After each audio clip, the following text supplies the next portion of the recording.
So to take a step back and sort of how do we know who these people are? The unusual thing about Massachusetts meeting minutes data is you're able to get the names and addresses of everyone who speaks at one of these forums. And when you have someone's name and address, you're able to merge them with a lot of different administrative data. And so we're able to link them with the Massachusetts voter file and also property records. So we can learn a lot about their demographics. We can learn how old they are, whether they're male or female, what their party registration is, how long they've lived at a particular address, how old they are. And using sort of name matching algorithms, we're actually able to estimate the probability that they belong to a particular racial or ethnic background. And so using those data, we're able to show that overall, the folks who show up to these hearings are a really privileged set of folks relative to their neighborhoods and their overall communities. They tend to be whiter. They're a little bit more likely to be men. But actually, the biggest disparities we find is they're dramatically more likely to be over the age of 50 by about over 20 percentage points. And they're dramatically more likely to be homeowners relative to renters, right? So those are sort of the big demographic disparities. So onto this question, okay, who of those folks is actually showing up to support housing?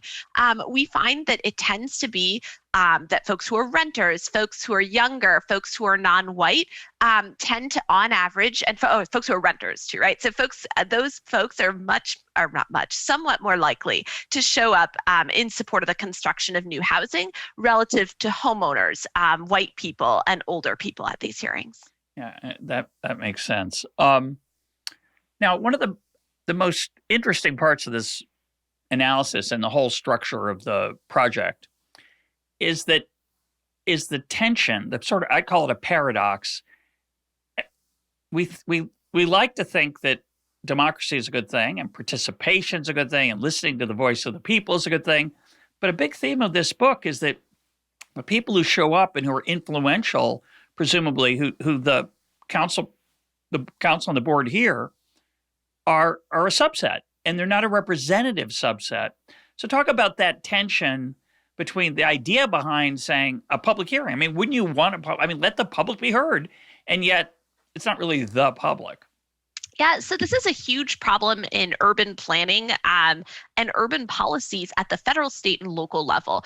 Baked into so many of these policies is the presumption that community engagement makes the planning process better, right? That's what we really need to achieve more optimal outcomes. And there's good reason for this. And if we look back to the sort of disaster that was urban renewal, where there was no community engagement, it was a developer-dominated process, there were a lot of real problems and really racially disparate effects of those policies. And so it's understandable that urban planning and the policymakers who are responsible for implementing urban policies really shifted in favor of this community engagement approach.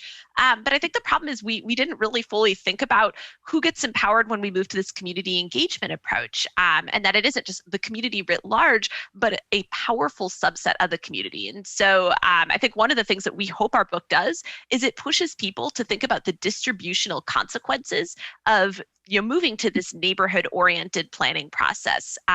In my own I don't know what to call this, like my practitioner life, I actually serve on my town's planning board.